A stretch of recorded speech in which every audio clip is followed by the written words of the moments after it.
Hello, everybody, and welcome to another wonderful episode of The Best Games Period. I'm your host, Jack Gardner, and with me this week is Naomi Lugo. Hiya. Welcome to the show. Thanks for having me. Well, yeah, and for people who are just tuning in, who are you? Why are you here? Well, I'm Naomi, as you said. I'm a freelance games journalist. I've actually written for Extra Life, which Jack is a part of. And I'm here to talk about one of my favorite games ever, The Long Dark, and why I think it's one of the best games ever. Yeah, I'm really excited to talk about this game because you have been telling me to play it for, it seems like, years. Yeah, I have a tendency to do that. Well, and it's really interesting because I don't hear it come up a whole lot. And I have a theory as to why that is, but we'll get into that in a little bit. But so you've written for Extra Life, and I believe you've written for a few other places too. Yeah, I've written for Axis. They mostly do music news, but they also do video game. I write video game news for them. I also write for a local publication. They're called Twin Cities Geeks, and they're based in Minnesota. Yeah. Minnesota. Oh, yeah, you betcha. It's pretty funny. I actually met you last year. We bumped into each other at a local developer conference that's in the Twin Cities area, and we covered E3 together, and I feel like that's kind of the fire that forges incredible bonds between fellow journalists. So. Oh, absolutely. E3 just kind of tosses you into the fire, and yeah. You deal with it. And you don't sleep, ever. No. Ever. No. Definitely not. But you do eat. That's the good part. You do eat. Lots of meat. So, oh my gosh, I forgot about that. So much meat. Meat 3. Meat 3, that is right. If only Marcus were here. He'd be happy about that reference. He was on last week. We talked about Mortal Kombat. You should totally listen to that episode if you have not. Maybe before we jump into it, what have you been playing recently? So actually, vamping up to this podcast, I've been playing a lot of The Long Dark, unsurprisingly. Okay. But before that, I was playing Ni no Kuni, getting excited for Ni no Kuni 2. Been playing Persona 5, because I finally got my hands on a copy of that. So excited. Love the Persona series. And I actually started Shadow of the Colossus. Oh yeah, finally! But I only beat the first couple Colossi, because it made me super duper sad to see the light go out on these poor, beautiful creatures' eyes. So I stopped playing for a little bit, but I promise I'll finish it. Yeah, But I'm gonna admit, it took me a very long time when I first played Shadow of the Colossus to start feeling bad about killing these giant, majestic creatures. And I think that's just because video games up until that point had conditioned me to feel really good about killing stuff in games. And this was the first time that I felt like a game developer made me question that.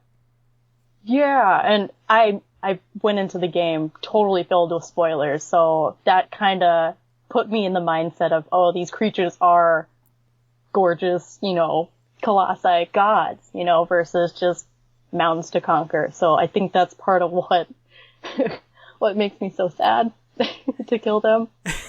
Yeah, I mean, in subsequent playthroughs, I just feel more and more melancholy about Shadow of the Colossus, but it's like a good kind of melancholy, the kind that you kind of get addicted to and you want to experience again. Yeah. So I feel you on that. And how did you feel about Ni no Kuni? I am absolutely adoring it. I mean, I really don't know how I haven't played this game for so long. Like, it is an RPG, turn-based RPG, which is my jam. And the artwork is by Studio Ghibli. Like, and you get little Pokemon-esque monsters that you fight with. Like, come on. That just checks all my boxes. It is absolutely gorgeous. And it's a lot of fun. And it's challenging. I really appreciate that. I mean, it's a traditional JRPG where you're gonna get your butt kicked, you're gonna die. But that's what gets me hooked and makes me want to actually learn the systems and get good. Now, I remember that game being reviewed well, but also kind of mid-range well. Have you kind of picked up on maybe why that would be? Yeah, I've gotten about 15 to 20 hours in, so I'm still at the very beginning.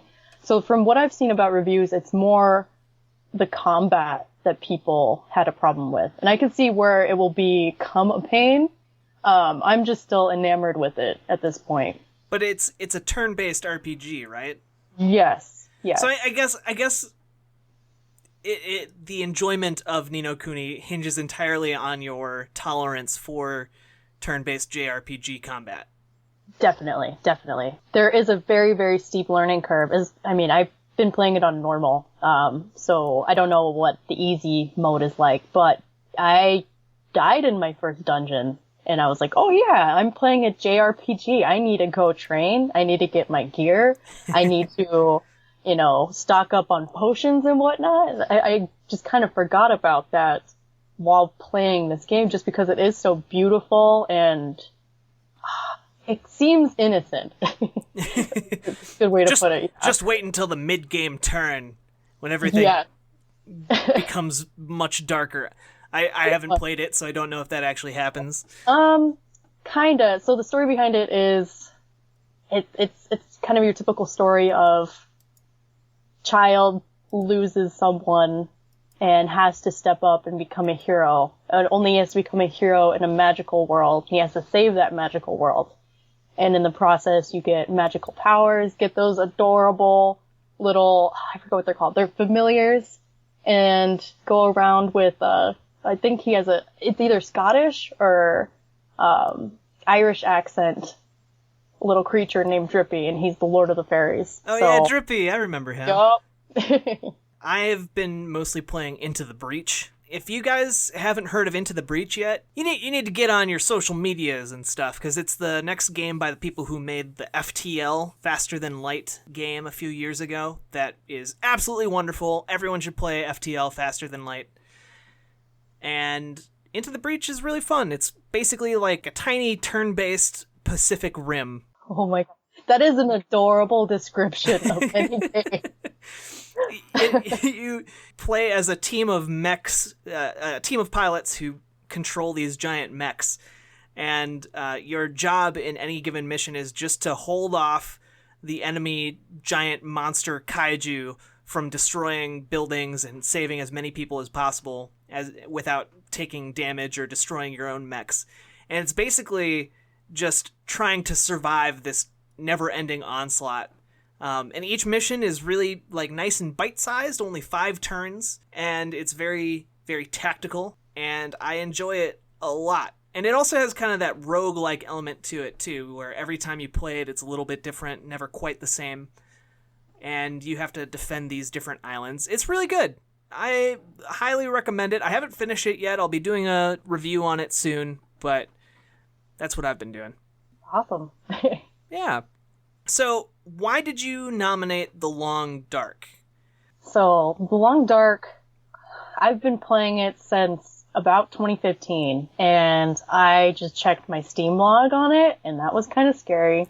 On Steam alone, I logged 150 hours on it, and I've also played it on Xbox for another 100, maybe 150 hours. Jeez. So, I've spent a lot of time with this game. Yeah. And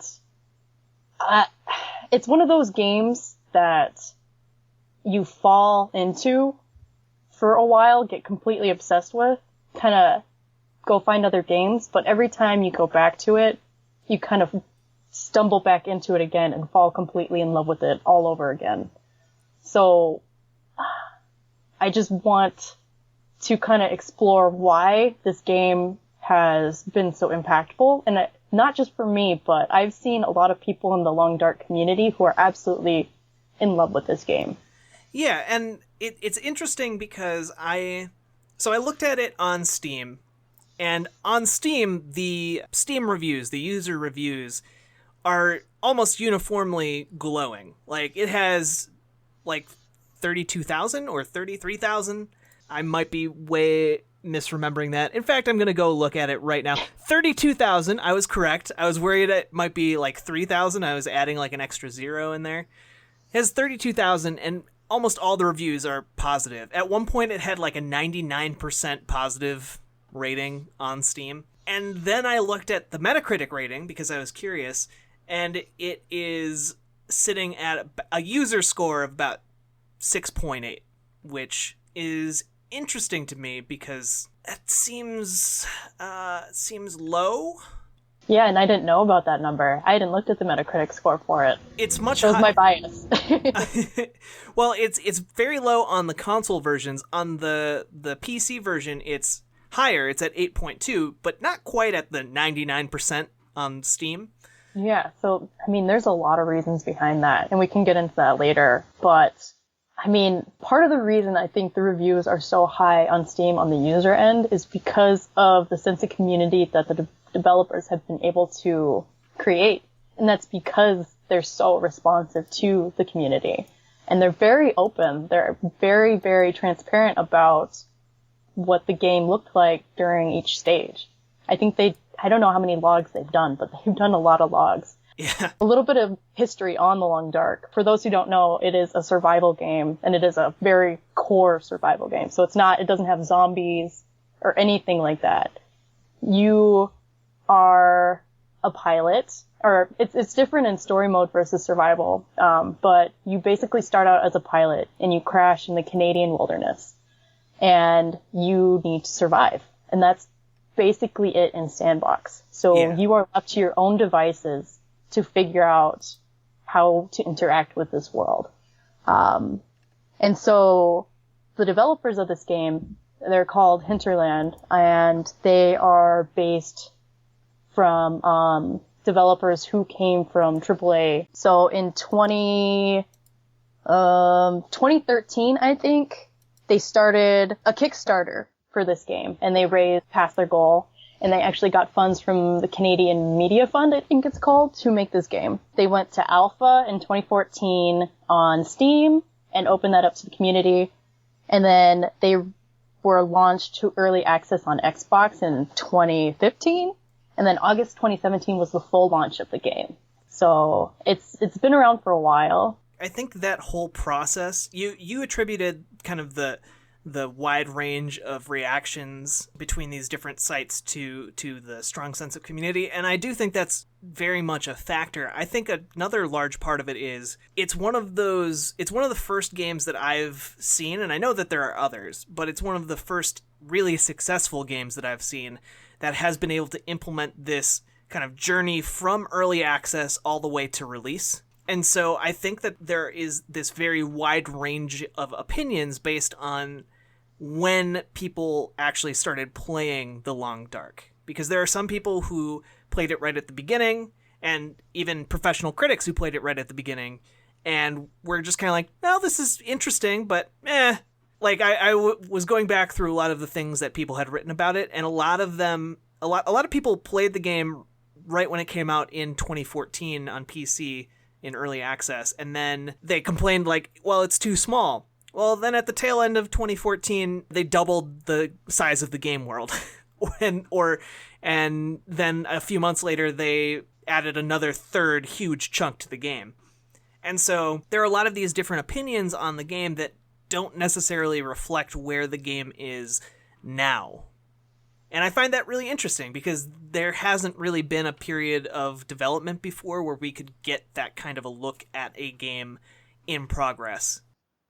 Yeah, it's crazy. I was looking at the Kickstarter page for reference, and they have like this pre-alpha demo of the game, and it is drastically different from what you see now. It is insane how much the game has progressed. So it's really hard, I think, to separate the feeling you have playing the game in early access when it first comes out versus maybe a critic who came in and saw the Xbox One launch. Right. It makes this game and other early access indie games super interesting to critique. I think it challenges how a lot of people view critique, in that a lot of people view it as a solid, definitive thing. Like, you wrote a thing, and that is the way that thing is forever, you know? And that's not...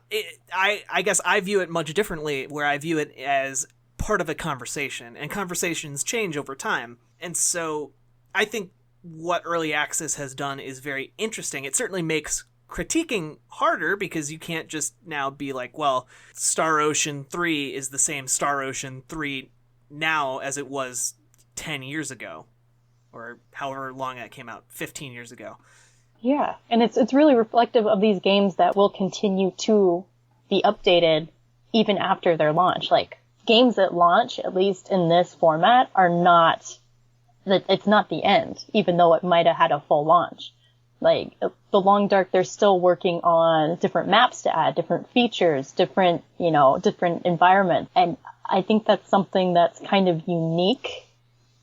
Well, no, not necessarily unique to indie games, but we just see it a lot more in indie games where there's a dedicated team that will consistently put out good quality content for the base game. Like, we'll see it with something like Final Fantasy 15, where they keep on throwing random stuff at us, but it's not necessarily for the benefit of the game. It's kind of more for the benefit of just the corporation.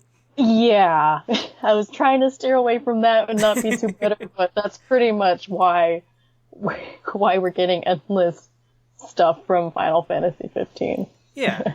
Even this podcast episode on The Long Dark will be interesting because the game still isn't technically finished yet, even though it has officially released. And so one of the general rules that I have for this podcast has typically been that for games, we try and wait a year after they release to do them. And I thought it would actually be interesting to kind of bend that rule because technically it didn't fully release until August of last year. But it's been available to play since 2014. So I think that having this as part of the discussion, it allows me to kind of bend that rule a little bit. Yeah, that's why The Long Dark is the best game ever, because it's able to break the podcast. There we go. We're done here. well, and it's interesting because even though it is fully out, the story mode that is part of The Long Dark only has 2 episodes out right now, and it's supposed to have 5, I believe? Yeah, 5. And those are still in the process of coming out. But when all of them do release, there's going to be an ungodly amount of content in this game. Yes, and kind of speaking back to what we were saying, they actually went back and tweaked episode 1 and 2 after release. So it was not completely different. They made pretty significant changes to how those play based on community feedback, which I think is absolutely fantastic. Yeah, which is super interesting to me too, because originally it was much more of a cinematic single-player story, but their original plan was to have episodes 1 and 2 be kind of these very linear adventure game segments where you're surviving in the wild and getting from point A to point B. It was highly controlled. And then players would get to episode 3, which has yet to be released. And at episode 3, that's kind of when the world would open up and players would be able to kind of forge their own direction in the world and, do whatever quests they wanted. And like you said, they got feedback on that and realized, well, maybe we need to go back and revisit what we thought. And even though the game was already out and already had these 2 episodes released, they decided to go with a less linear route. And so they actually went back and they redesigned the entire structure of how quests would work and how the story would be told. And they redesigned it so that from the get-go, it's a much more open experience. You can do a lot of different quests in any order you'd like. And that, to some degree, entailed taking out a lot of the cutscenes that they'd been working on and a lot of the cinematics. Yeah, I mean, my game that I played was before all of this, and I'm really interested in going back and replaying at least the intro, because I had quite a bit of qualms with the intro when I first played it. So imagine this, like, I had been waiting for story mode since 2015 when I started playing, and it came out in 2017. So I downloaded the game, and then immediately was pretty disappointed, actually. The way that the intro to episode 1 played was very much tutorial, which I completely understand. New players are going to need to know the basics behind the game, otherwise. Oh yeah. I mean, it's a very challenging game. I mean, my first experience with it was booting it up survival mode on like the baby setting and I wound up not knowing how to even remotely how to survive, and I just died after like 2 hours of wandering around. Which definitely happened. So, the reason why I was so disappointed is I was playing the game how I had been playing it. I had been playing the game like a veteran, and my partner actually had to tell me, like, you need to just slow down and play the game how the developers want you to. And that was kind of a weird moment for me. I was like, but wait, I've been playing this game for 2 years plus. Like, I know how to play it. I want to just get into story mode. So I think they also heard that a lot from the community and adjusted it accordingly. I believe they added 3 new difficulty modes to that in response to that. But yeah, the game, and I think that's another reason why people love it so much, is you have to work to be able to play it. You have to dedicate a lot of hours into understanding the little things that go into surviving. I mean, it's something that I take for granted as a 200-hour plus veteran now. I mean, when I first told you about the game, you know, I definitely wasn't thinking about that. I was like, oh, you're going to jump in, you're going to love it, you're just going to explore and, you know, get to surviving and play your game. So when I heard the feedback that you died or not immediately, but died pretty quickly, I was really surprised, but it made me just think back to all the time that I've been playing the game, and it's like, yeah, in the beginning, what drew me to it was that punishing reality of, if I'm out in the cold and a snowstorm hits, I'm done. You know, I have to pay attention every second that I'm playing that game to, do I have enough food? Do I have enough resources? Am I walking fast enough to get to a shelter? Do I know where I am? All of those things go into factor in. And so what is, I think we've talked a lot around the Long Dark, but what is the general setup for the Long Dark? Like, it is essentially a post-apocalyptic survival game, but it's different from any others that are out there at the moment, as far as I know. Yes. So I was talking a little bit earlier about it, but you are a pilot, and so the way they describe it, at least the way they've described it before, is there's a geomagnetic event that essentially makes all the power go out. So that's why it's called the Long Dark, is because there's no lights, there's no electricity, and they call it the quiet apocalypse because there's, you know, you're stuck in the Canadian wilderness and there's nothing. So the question that they ask in this game is, when humans are separated from the technology that they've built, what will they do to survive? What will challenge them? So the way the game is set up is there is a sandbox mode, and then there is story mode, but then there's also challenges, and there's various different ways to play those challenges. So initially we had sandbox mode, and the way that they rolled the game out is they just kept on adding maps and tweaking it here and there. So I think we're now at something like 6 or 7 different maps. And I don't know the square footage on the maps or anything like that, but it's a pretty significant chunk. It'll take you a while to get through it as a beginner. And they're all interconnected. Yes. So you're on this island, and yeah, you can kind of travel along the railroad or the roads to get along to these different areas. And you can when you start up sandbox mode, you can choose the different areas that you want to start up in, and each of those areas has their own different type of challenges. So there's kind of a beginner area, and that's called Mystery Lake. It'll have a couple cabins, a decent amount of food, and stuff like that. So something like Coastal Highway is just littered with houses and stuff like that, but you're challenged with there's more wolves around. And then something like Timberwolf Mountain was a map they added a lot later on for more veteran players, and that is an extremely challenging area. Yeah, so there's different difficulties. I think there's 4 of them, and I'll try to remember them. It's Pilgrim, and that's the easy one. And that's where wildlife will run away from you. You're going to be pretty safe just exploring. It's a pretty good way to start, but you can still die. And it can still be very, very challenging because you have all of those different environmental factors that are going against you. And then there is Voyager. And that's a little bit more difficult. I believe in that one you can be attacked by wolves, and wolves suck. Wolves can suck a lot. And then Stalker, I think. Stalker is one where wildlife will actually actively hunt you, and that's really, really annoying. And Interloper. And Interloper is the most challenging. It is extremely punishing. I've only played a couple playthroughs of that, and yeah, it's really challenging. Which was the most enjoyable for you? I'm not quite at Interloper level yet, or at least I'm not comfortable at Interloper yet. I can't remember all of the factors that go into it, but it's like something like very scarce food, and you're being constantly hunted by wolves, so it's hard to start up the game. People might think that like it's hard to start up the game in a difficulty sense, which is certainly true, but also there is kind of this underlying element to the Long Dark where the difficulty isn't necessarily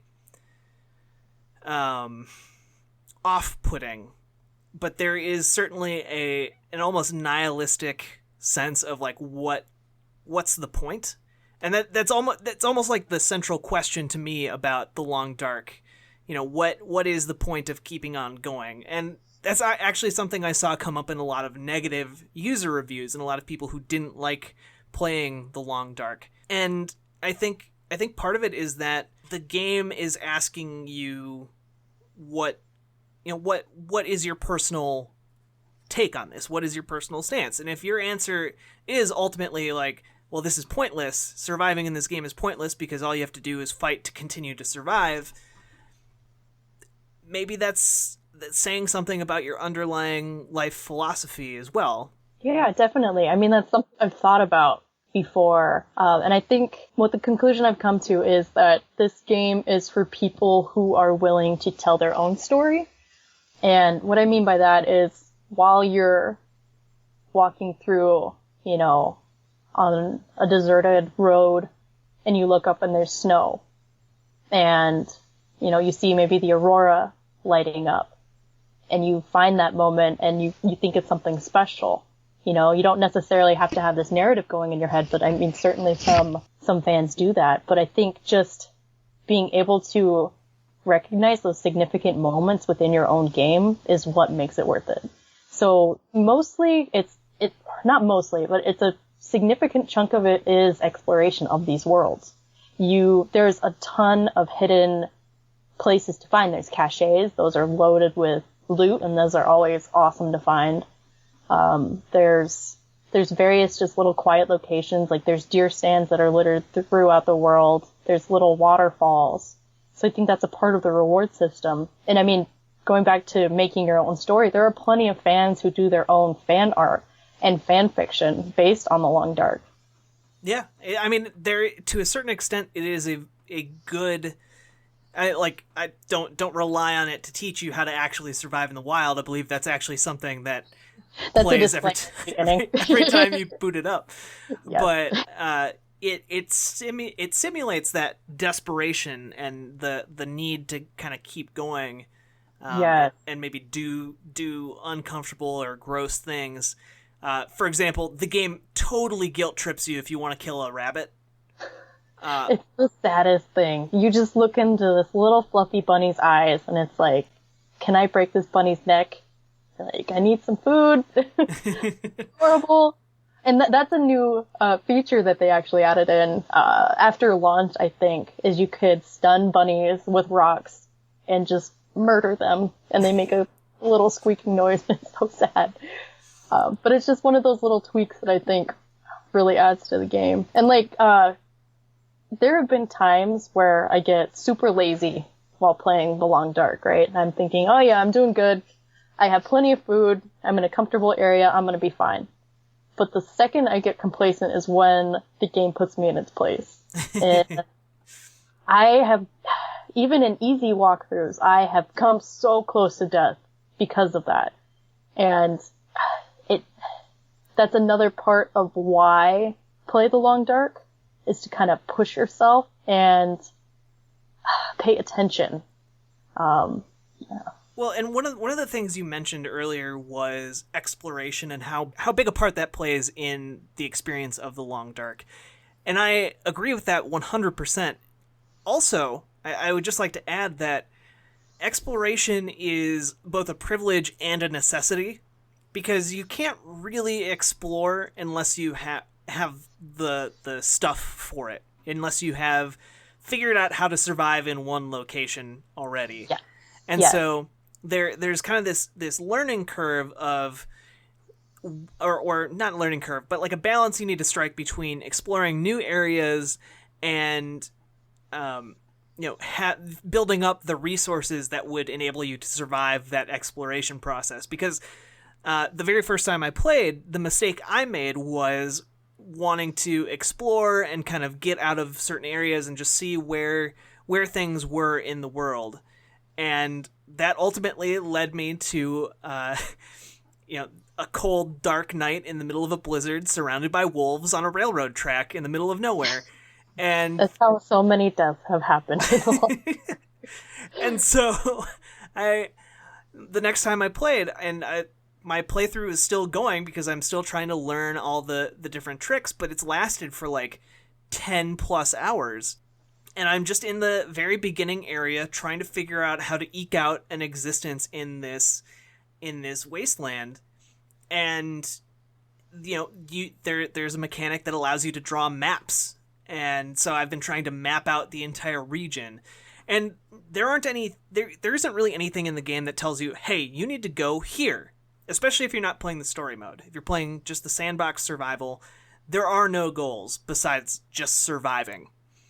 And so, like you were saying with you need to be able to tell a story to yourself, you also need to be able to set goals for yourself. Like, my goal is to map out, this entire region before moving on to the next one. Or catch X amount of fish so that I know I'll be okay. Or, patch up all my gear to 100% so I feel ready to go to the next place. And you will obsessively patch up gear and sharpen your tools. And it's just this, there needs to be that desire or capacity to account for a lack of direct narrative being told to you. And if you have that, and not everyone does, and no judgments there, you're going to have a good time with the Long Dark. Yeah. And I think that's a good place to jump into story mode, because that addresses the whole issue of why even play the game, right? Right. So we have 2 episodes right now, and depending on how you play, they can take a considerable chunk of time. Like, I think through my first playthrough of Chapter 1, I played for about 20 hours. And this was the second time I'd played through Chapter 1. And completed it. I explored a little bit more, knowing what I was getting into. And so the way it's structured is you have a setup for a story. And you are essentially looking for someone you lost after a plane crash. And that's how they bridge the world between story mode and survival mode. So as you're going through story mode, you are in the sandbox world, but you have concrete objectives. You have to go here, do this thing, meet up with this person, do this fetch quest in order to progress. And there are cutscenes and voice acting. And so you go through the first chapter, and then the second chapter is kind of the same in that structure. And you kind of explore the world throughout the story, which I think they did a great job of. And I'm really excited to see what they do in Chapter 3 with the more open world element. Because going back to their Kickstarter, I noticed that they were talking a lot about interacting with other survivors. And I think that's something that they kind of were forced to neglect in survival mode, in sandbox survival mode for so long. I think they're really gonna shine through on Chapter 3 and beyond in exploring what it means to be a survivor in an apocalypse with other people. Yeah, Yeah, and just real quick about the voice acting, they got some voice acting talent. Yes, they did. It's kind of funny. They got Fem Shep from Mass Effect. Yeah, Jennifer and Male Hale. Shep. Yes, which is really awesome and kind of a little Easter egg for fans there. And then they also have Snake in there, David Hayter. Yeah, I was really excited about that. Yeah, and it's just like, okay, cool. I can get on board with that. A little bit of Long Dark mixed with Mass Effect and Metal Gear. Metal Gear Solid. Yeah. Like, okay. Nice little bridging of worlds there. One thing and this is a very small thing that I want to nitpick, and I don't know if you agree with me. You probably don't. I think that the way character models have these like weird white skin, like pale white, snow white skin and a super red nose. It freaks me out. I don't like it. I think it's because it reminds me of clowns. That's fair. So actually describing the art, since we haven't talked about it yet. Yeah, we haven't. The artwork in The Long Dark is best described as kind of minimalist. It is absolutely gorgeous in my opinion. So yeah, how would you describe the art, Jack? I guess I would describe it as almost crayon-like. It's like everything is done in crayon or colored pencil. It has a kind of almost a painted look to it. But yeah, it has kind of pastels too. Yeah. Pastel tones. Yeah, it's more gritty than paint though, which is why I was kind of comparing it to more of a colored pencil or a crayon look. It has more texture to it than just painted stuff. And and go ahead. I was gonna say it's interesting because there are times when the game looks incredibly beautiful to me, and there are also times where sometimes you get up close to something, or something gets up close to you, like a bear, and that kind of beautiful illusion to me kind of falls apart a little bit on the super close-up inspection. Okay. And that might be less due to the art style, and in fact I would say it is not at all because of the art style, and more because of how the character models are constructed up close. There are just some polygons flailing around on screen. Yeah, I noticed that when at nighttime and there's a fire, you'll have some polygons, going haywire there. Yeah. But going back to the character models, again, I'm very biased. I think it's an absolutely beautiful art style that lends itself a lot to the game. And what they did with the characters, I think suits the style of the world, so it's okay for me. Oh yeah, I agree. I think I was speaking off the cuff about it reminding me of clowns, but the more I think about that, the more I think that is actually 100% why I'm like, ew, please no. Yeah, and I kind of came to expect that the characters would look like that before I saw the full launch, because they unrolled this thing called the paper doll UI system, and that's where the screen where you see what your character is wearing and all your gear, which is a hugely significant part of the game and I'm so glad they added it. But the way the character looks is absolutely a paper doll. It's pretty basic, that red nose, just flat kind of character. So I kind of had a feeling that they'd be going that way in the art style. So I guess I was able to brace myself for that. Yeah. Yeah. But it doesn't bug me, and it again might be my bias. Question: do you play in survival mode? Do you play as a guy or a girl? I play as female because we need more female representation out there. For sure, I also play as female, just because I think it's not a more interesting story. But a less common story than man surviving in wilderness. Yes. Shout out to another podcast that I enjoy listening to. It's called The Dollop. It's a much larger podcast with a much larger following. Have you ever heard of it? I have not. Don't hate me. I don't. It's a podcast about American history, and they did an episode a couple weeks ago about a woman who, it's like the 1800s in Texas, and she marries a guy, and he's like, hey, I built us a cabin out in Native American territory. And she's like, cool, let's go live there. And then she gets abducted by, this Native American tribe. And they realize that they're being chased after by her husband and some people from the town nearby. And so they try and kill her, and they put like a spear in her back, and she falls off a cliff. And then everyone just presumed that she was dead, except that she wasn't dead, and she survived for like 4 weeks out in the woods on a cliff and eventually made it back to society. This is a comedy podcast, by the way. So okay, you can totally tell. It's actually a super interesting story, and I highly recommend everyone check that out. I can't remember exactly the name of which episode it was, but it was a really interesting tale of survival in the face of seemingly insurmountable odds, and that's kind of what I get out of The Long Dark too. Okay. Like it's the entire point of The Long Dark is that the world is stacked against you. Even if you're playing it on not necessarily the hardest difficulty setting, but even on, one step above the easiest, wolves will still come around to your camp and menace you, and you'll have to go on the run, and it can get really tense and scary.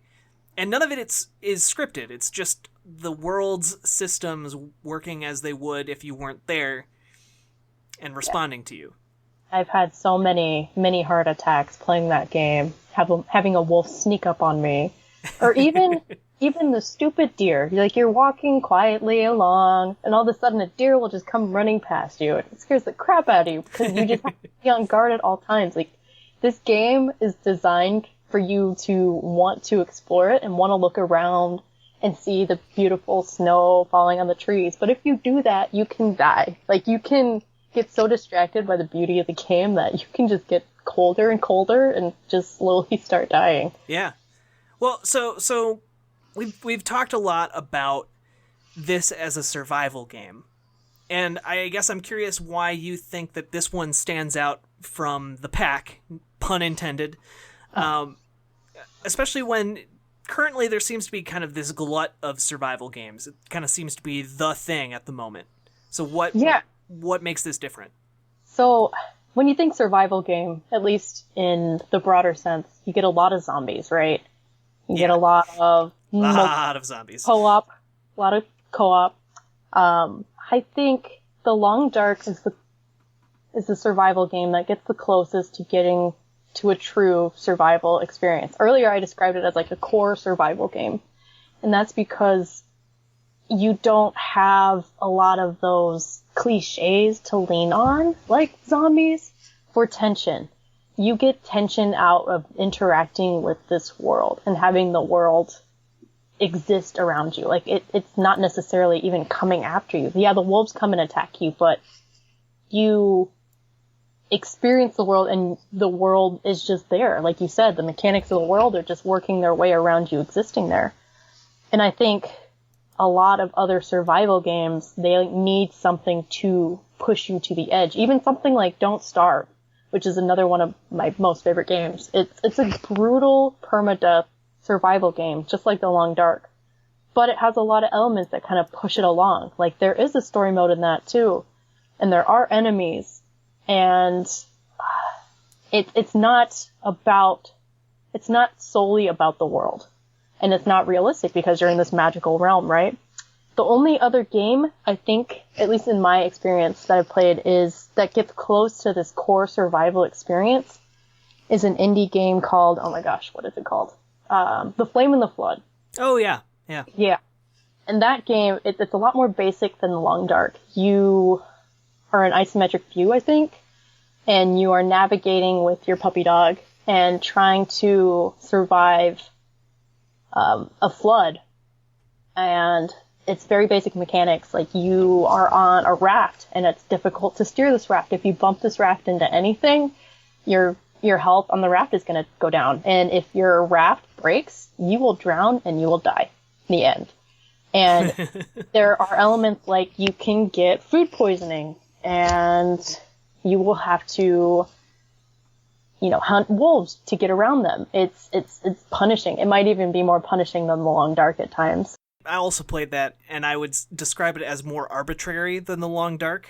Yes. Because yes, often it feels like in the Long Dark, if I die, it's because I screwed up and I made the wrong choice. Yes.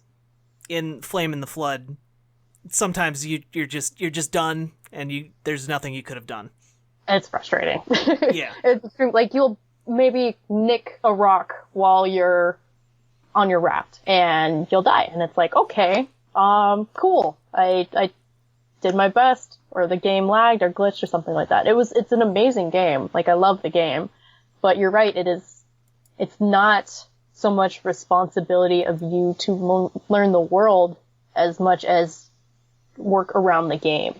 And I think the Long Dark does a lot better job in having this live world that you have to learn, similar to reality. Like, if you were stuck out in the Canadian wilderness, you would have to figure out how you fit in that world as the survivor you are. See, I think if I was stuck in the middle of the Canadian wilderness in this scenario, I would just die. There'd be no question about it. I would just be like, well, I mean, realistically, if we are attacked by wolves, we're not just going to stab them a couple times and have them run away and then have that process repeat. We're going to just be killed by a wolf, right? So, I mean, we have to take some artistic liberties there. Yeah. So I guess I agree with you where the difference to me with the Long Dark and other survival games is that it leans more into the survival element of it. It's much more, even though the systems are still gamified, it feels more like you are pursuing survival. Whereas, if you're in a zombie apocalypse game, you're killing zombies, you're getting around zombies. They're the main thing that are attempting to kill you. And this one is much more grounded, where Mother Nature's the one that's really going to kill you. But you have all the tools at your disposal to try and avoid that.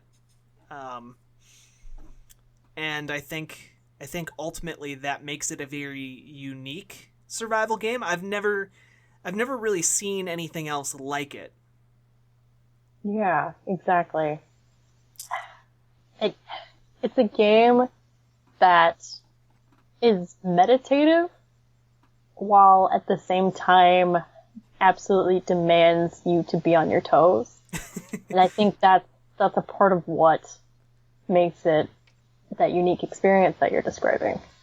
Well, yeah, it is very meditative. It wants to both have your entire attention and also to give you enough downtime to kind of think about what you're doing and what it means and kind of what the point is both in game and I think maybe in a larger sense in life. And so and that to me, I mostly played the sandbox. I didn't really dive into the story mode too much, but even without writing and talking, there was a whole lot to kind of dig into just with how the systems of the game work and what they force you to do as a player that I find really, really interesting from a narrative standpoint. And also, I mean, and I said without writing, but there are letters and notes hidden around the world that you can find at different campsites or on bodies or in houses that kind of paint this picture of a whole cast of characters that you've never met, but you can imagine being real. And I really enjoyed that because I would find myself being alone for so long in the game that you start finding these notes and you're like, oh, I wonder what this person was like. And then you would have, 15, 20 minutes of just kind of silent walking along through the wilderness to think about who that person was and what that note meant. Yeah, it incites, it does a really good job of forcing you to place yourself in the game. And that's a point you've touched on a lot, is that it makes you think of who you are as you, not even as a protagonist necessarily. Like, you're not playing as how you play Cloud, You're not even making decisions as a Commander Shepard. You are you in this game, at least in Sandbox. And do you choose to kill the bunny? I did not, for the record. Yeah. I couldn't find it in me. Or are you the type who's going to try to explore every location? Are you the type who's just going to stick to the roads? And I think that's something that is really special, especially in a medium like video games that demands the player to be inserted in the game anyways. I think it just takes it to the next level where it is you as a person in the game. Yeah, I think that's a really good way of putting it. And I'm really interested, and again, we started off this conversation talking about how this was still in development. I'm interested, well, not in development, maybe mechanically, but from a story perspective. It's being tweaked. Yeah. I'm interested to see, in another year, what is the Long Dark going to be like? Because it will inevitably be very different. And the places that we are approaching the Long Dark will also be different. And so will it be an entirely different experience for us to play in another year? And I mean, if you look at its past, it has transformed dramatically, but it still keeps that core gameplay, I think. And I'm not sure if the developers have plans to make it any different than it was, or if they just plan on enhancing it from now on. Like, one of the things that they're going to add is as simple as moose, moose in the environment. I think they already added them, I just haven't seen them yet. They have, yeah. And just adding little elements to make the world even more real, versus, adding different types to the gameplay. But I think what challenges did, the actual challenges mechanic in the game, where they have, and again, let me try to remember these. There is, what are they called? One of them is called Nomad, and you start these challenges, and it's a set amount of time usually. So in Nomad, the challenge is to stay at each location for 5 days, I believe, and you have a map. So you have to stay at a barn in one of the worlds for 5 days, and stay in, the dam for 5 days. And each of those locations has its own different sets of challenges, right? And then there's more action-packed ones where it's like the hunted part 1 and 2. You are being hunted by a bear, a big old grizzly bear, and you have to kill it before time runs out. And then there's, what are the other ones called? Whiteout, where you have to gather enough food and supplies before a certain amount of days or you'll die. I think the developers adding those challenges to the game was excellent, because players of the Long Dark, we're obviously in there for the long haul, but if you give us more ways to play the game, we are going to do it. Like, I've played through most of those challenges, and they were awesome. They made the game different for me, because I might have been in the world and explored the world ad nauseum, but when I'm forced to stay in a certain location for 5 days, it makes me look at it in a different way. Like, I can go crazy staying at this barn for 5 days. What am I going to do with myself?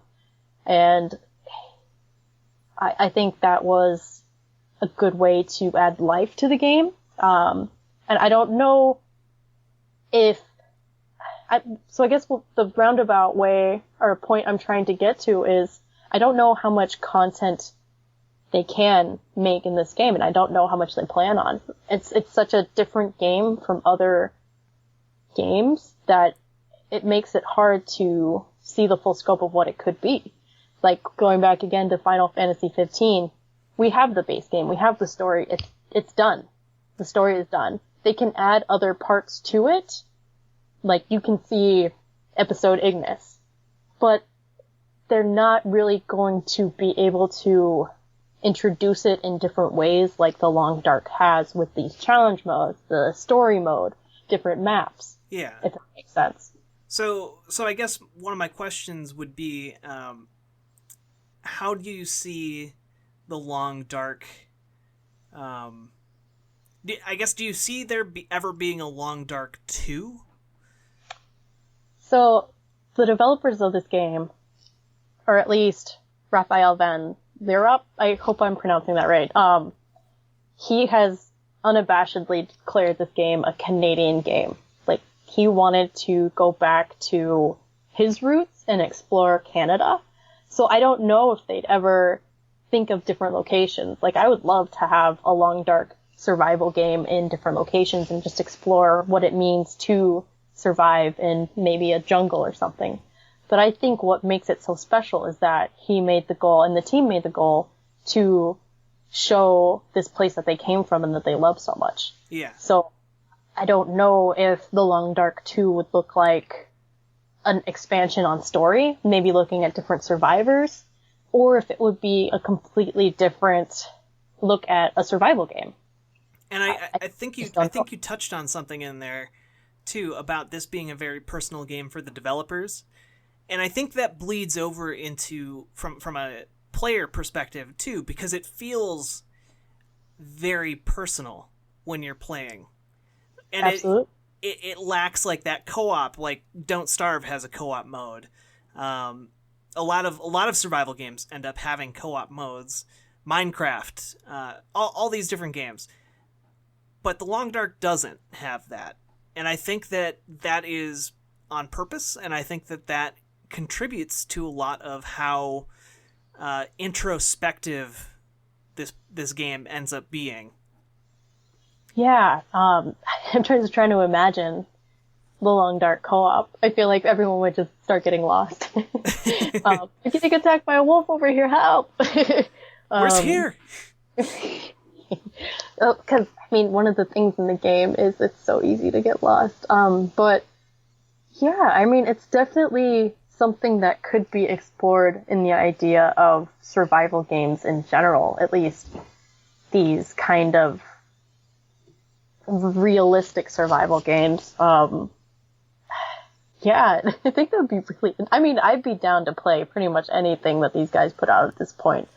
Well, and we didn't really talk about the full team at Hinterland, but they have some pretty big clout. Like, they have a guy from the Morrowind game. They have, people from BioWare. They have all these kind of heavy hitters in the industry. Yeah, definitely veterans of the game industry, like veterans with 10 to 20 years experience kind of veterans. Yeah. Yeah, so I don't doubt what they'd be able to do. I think they would just have to be passionate about it, and that's the core of developing good games in general, right? Is trying to convey this experience in the best way that a developer can. So I don't know if The Long Dark would be the end of the road for Hinterland, because I know that the studio that did Flame in the Flood, that was the only game they made, and they kind of went back to AAA titles, I think. So I don't know. I just like, because looking at their roster, like, they have the former lead from Volition, they have the writer from God of War, they have the audio engineer at BioWare. Like, they have all these people, and that is the kind of like Dirty Dozen. What? It's a dream team, yeah. A super band. Yeah, that is the kind of Dirty Dozen type squad that could probably do just about anything. So it's really exciting to see where they would go next if it was outside of this game too, especially if they were very passionate about that subject. So I guess we're heading up to the end here. So lay out your best argument, final closing thoughts about why you think The Long Dark should be considered one of the best games, period. Boy. No pressure. No pressure at all. The Long Dark is one of the best games, period, for me because of the love that went into this game. It is so obvious to see that love, and we've been talking about it kind of this entire time, is the love in the detail. The love that it takes for them to actually listen to the community, listen to some of the tough criticism from the community, and the developer diaries can be, you can feel the pain there. that they actually listen and actually do something in their game to respond to the community that they are trying to serve is what makes this one of the best games.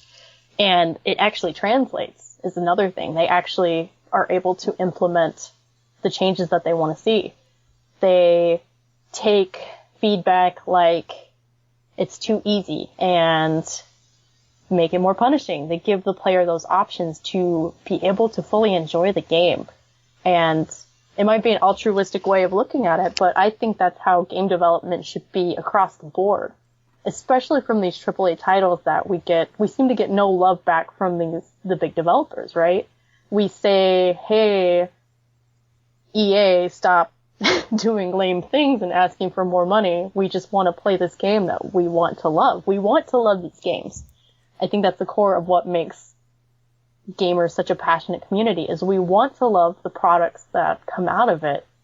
And when we see the developers actually listening to us and responding, it makes it so much more of a powerful experience. And that's why they were able to create this dedicated community. Yeah, I mean, I think that the short answer for why EA doesn't listen to its fans or the people who play its games is because they want more money, and they're a publicly traded corporation, and so they have an incentive to just do whatever, even if it screws over the people who love their games, because at the end of the day, they care more about the bottom line than the games they're actually putting out.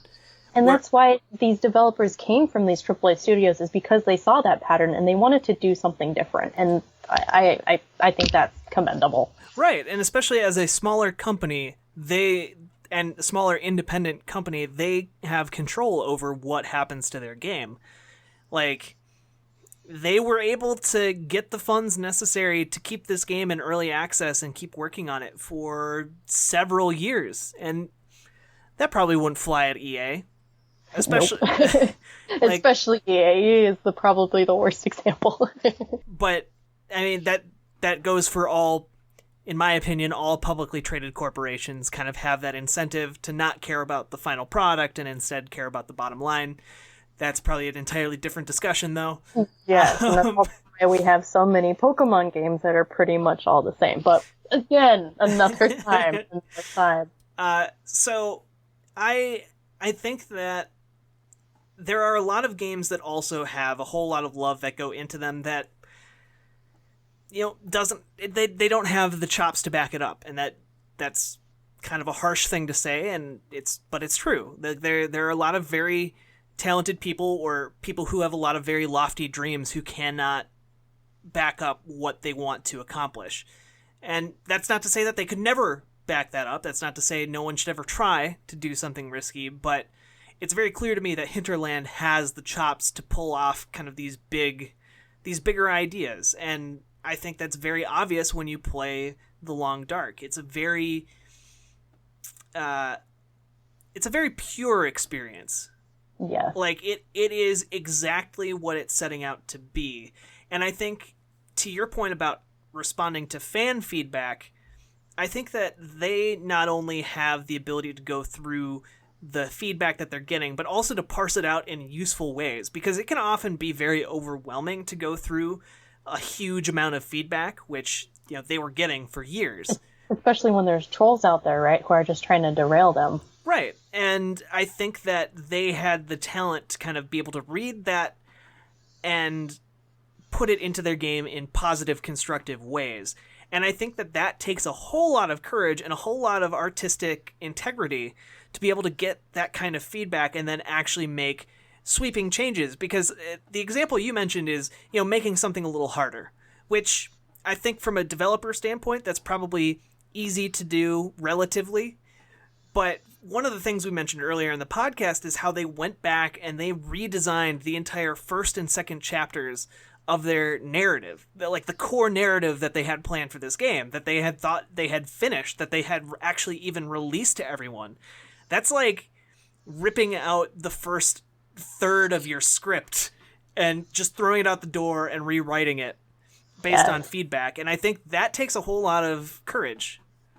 Yeah, definitely. Especially when they put so much time and personal, for lack of better term, personal soul into it, You can tell that they put a lot of themselves in the game. So, I mean, it's hard to hear criticism at any level, but it takes, like you said, courage to be able to accept that it might make what you're making better, and that what you're making is beyond yourself, you know? Yeah. Yeah. So, I guess my ultimate answer is that yes, I think it's the best game, period. it's Sure. I was very doubtful when you kept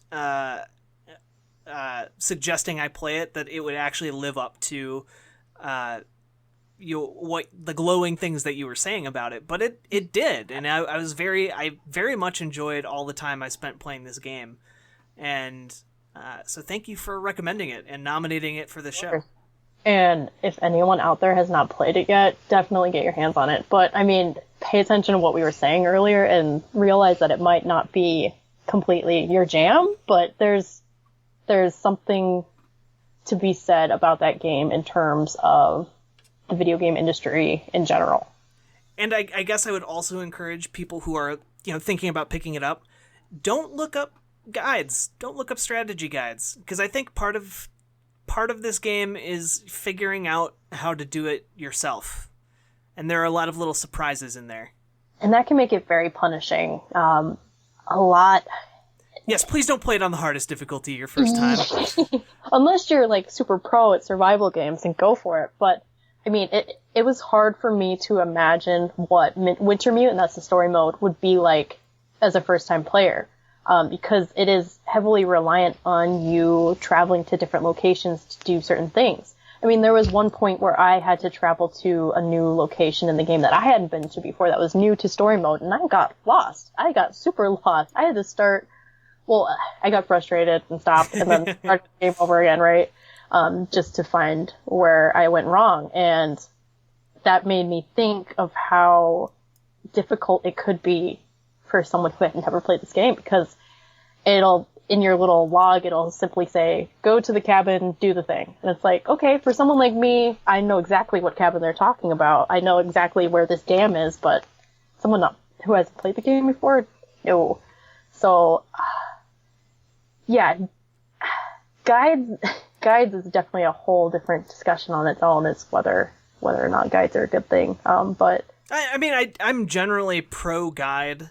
Especially if you're having a tough time. I just think that there's something about tackling a survival game like this and kind of being thrown into the fire, as it were. Yeah, exactly. I mean, unless you're super stuck, stay away from the guides and just let the game be an experience. Yeah. Because then you get the authentic experience of someone with no experience crashing in the middle of nowhere. Yeah, right? But if that's all we have to say, I guess it's time to... I mean, I feel like we could keep talking about all these different tangents we've been going on for a very long time. We definitely sound like gaming hippies. Like, it's totally about the experience, man, and it's a pure gaming experience. I could talk about this game forever, but that's a part of what makes it one of the best games ever. So, where can people find you and your stuff that you work on online? So, the best place to find me is Twitter, and that is at Naomi and Lugo. I'm also on Instagram, I believe, under the same name. Those are my main hubs, and I have some stuff in the works, so stay tuned there to see what's coming up. And as for this podcast, you can find us over on SoundCloud and iTunes. We always appreciate a review. If you care to leave one, that always helps us out. You can also find us over on patreon.com at patreon.com/bestgamesperiod. If you listen to this show, if you like what we're putting out, please consider throwing us $1 every month. That kind of helps us keep the lights on and is very much appreciated. And on top of that, you also get access to some pretty cool little unique episodes that we have from time to time. So keep that in your mind hole. And supporting creators is always a good thing. Yeah. If you ever supporting people who are doing awesome stuff is awesome to do. Yeah. And you can also find this podcast over on GameInformer.com and also on Extra Life. And if you've never heard of Extra Life before, it is an awesome charity that helps sick and injured kids across the United States and Canada. And basically, when you sign up, you can choose which Children's Miracle Network hospital you want to support, and then 100% of all the money you raise goes directly to that hospital to help those sick and injured kids. It's really fantastic, and it's all about gaming. So you get to play games and also help kids at the same time. What? You can do 2 of those things, and they're great! Go do them! Do the thing. Do the thing. Do the thing. And you can also... again, while you're over there at extra-life.org, you can also check out the community side of things, maybe meet some people in your area, do some fun stuff. And that is community.extra-life.org, where you can find this podcast along with a bunch of other articles that I write about games and gaming. There's a lot of cool stuff. One time I wrote about how an ex-NFL punter is making a board game with a video game journalist. That's a thing that's happening. Cool. Yeah. So go check all of that out. And I'm not sure what I'll have for you next week. Actually, I have an idea of what I might have for you guys next week, but we'll have to see about that. So all that said, do you have anything you want to add at the very end here, Naomi? Play The Long Dark, and developers take notes from Hinterland. Yeah. And with that said, we'll see you on the flippity dippity.